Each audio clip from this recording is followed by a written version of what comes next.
This is the story of the Weeping Woman.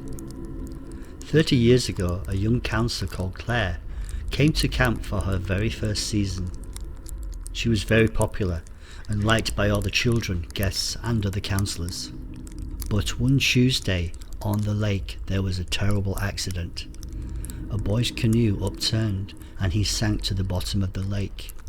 Claire had jumped in after him and both were never seen again. From that day, a ghostly fog covers the lake every Tuesday night.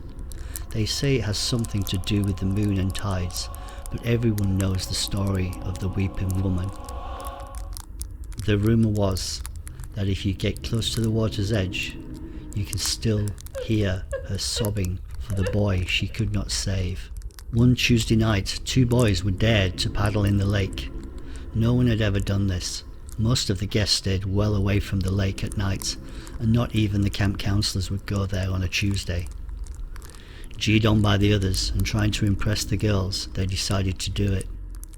Slowly they waded in, and soon forgetting the warnings, they started to splash around, laughing as they wet each other. The boys' laughter turned to screams, and they jolted around in the water. The girls huddled together, screaming. Everybody was screaming. Then the 2 boys started laughing and stood upright. The girls calmed down and started throwing things at the boys, annoyed at being so scared. Soon everybody was laughing as the 2 boys started to wade back to the shoreline. The girls' smiles turned into shock and then horror. Pointing at the boys, "Run!" they shouted. The boys looked around as a figure rose out of the water behind them. Everyone watched in horror as the boys were pulled deep into the lake, never to return. Even after 30 years, when the fog covers the lake, you can hear the screams of drowning boys and the weeping woman trying to save them.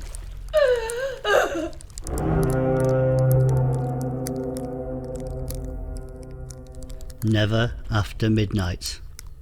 Best friends Sean and Craig are attending camp for the first time. Some of the older boys had been filling their heads with ghost stories and camp urban legends. One such legend was Never After Midnight, a fiercely gory tale depicting a gruesome end to anyone who roamed the camp after midnight. Sean and Craig decided that this was just a rumour spread by the counsellors to keep everyone in their dorms at night. So they arranged to meet up just before midnight and prove everyone wrong.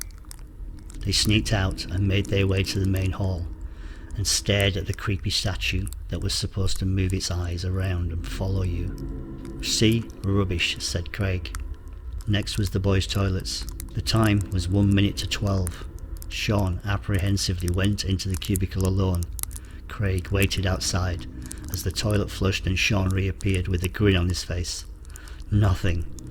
What a letdown," he said. The 2 boys turned on the taps. Instead of blood, all that came out was water. "I knew it," said Sean. "It's a bunch of kid stories and fairy tales." Walking back, they both stared up at the statue one more time. 12:20, Sean said disappointingly, looking at his watch. "I'm off to bed. See you tomorrow." The boys got into bed and soon fell asleep. The next morning, Craig was shaken awake by one of the counsellors. "Have you seen Sean?" he said. Half asleep, Craig looked over at Sean's bed. It had not been slept in. A commotion was heard in the distance. Craig slipped on his shoes and ran across the hall to where all the noise was coming from. He waded through the crowd outside the boys' toilets. His sleepy eyes widened as he approached. The door swung open and there was Sean, sitting in a pool of blood. Craig stared unblinking at the watch on Sean's wrist. It had stopped at exactly 12 a.m.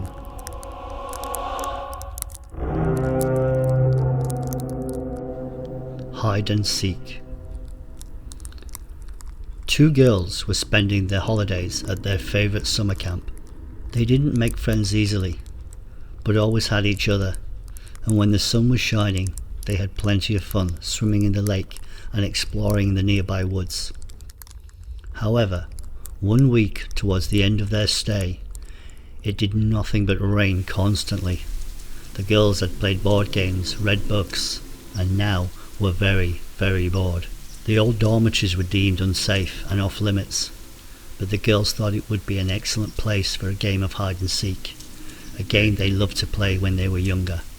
They pushed open the old heavy door. Dirt fell on their heads, and it smelled like damp, rotten wood.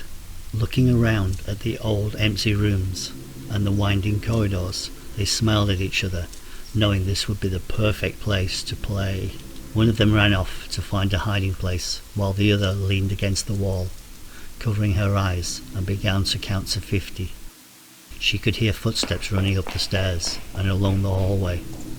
She reached 20 and could hear more footsteps and giggling running back and forth across the hallways. 25, she shouted louder, prompting her friend to hurry up and find a place to hide. 30, she still could hear footsteps and distant giggling. She could also feel the icy cold draft across her neck. It was starting to get colder and colder the more she counted. 40, she said loudly, starting to quicken her counting. 50. She opened her eyes, and the cold chill instantly disappeared, and the noises stopped abruptly. "Coming, ready or not," she shouted. She went into every room, looking under the beds and in the closets, behind the dusty curtains and old creepy doors. Finally she reached the room at the end of the hallway. It had the biggest door she had ever seen. She reached out and grasped the doorknob, turning it slowly, pushing the door open. Much to her surprise, the room was almost empty. The only item was an old, tall, carved wooden cupboard, covered in cobwebs. The door was slightly open, and she could see a finger holding it. Smiling and knowing she had won the game, she ran over laughing and swung open the door, expecting to see her friend. But the cupboard was empty. The back of the door was covered in hundreds of tiny scratches.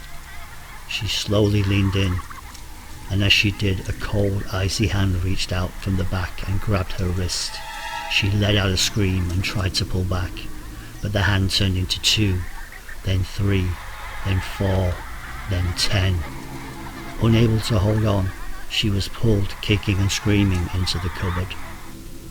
The girl's friend, who had been hiding in another room, heard the screams and ran to find out what was happening. The room was empty, apart from an old cupboard with a slightly open door. To this day, neither had been found, but on very rainy nights, it is said that you can hear giggling and footsteps running up and down the hallways. If you like our stories, please subscribe and ring the bell, as we post new stories all the time. We would love to know what you thought, so please leave a comment below. Until next time.